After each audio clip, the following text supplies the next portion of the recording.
ஜனநாயகன் திரைப்படத்தின் ட்ரைலர் வந்து நேற்று வெளியாகி பட்டையை கிளப்பிட்டு இருக்கு. இது வரைக்கும் 31 மில்லியனுக்கு மேலே வந்து பார்த்துருக்காங்க.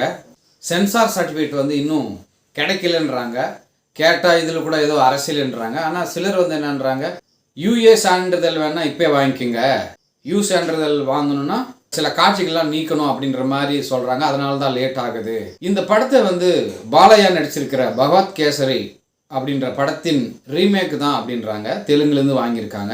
4 கோடி ரூபாய் கொடுத்து இந்த கதையை வாங்கியிருக்காங்க. இவருக்காக கதையெல்லாம் கொஞ்சம் மாற்றி அமைச்சிருக்காங்க. இதில் விஜயினுடைய மகள் வந்து இராணுவத்துக்கு நான் போகமாட்டேன் அப்படின்னு சொல்லி அடம் பிடிக்கிறாங்க. விஜய் வந்து உன்னை எப்படியானா வந்து ஆர்மிக்கு நான் அனுப்புவேன் அப்படின்ற மாதிரி அதில் சொல்கிறாரு. அப்புறம் போலீஸாகவும் வராரு. கடைசியில் அரசியல்வாதிகளை வந்து அடித்து நான் வருவேண்டா நல்லதை செய்யறதுக்கு அப்படின்ற மாதிரி காட்சிகள் வந்து முடியுது இந்த ட்ரைலரில்.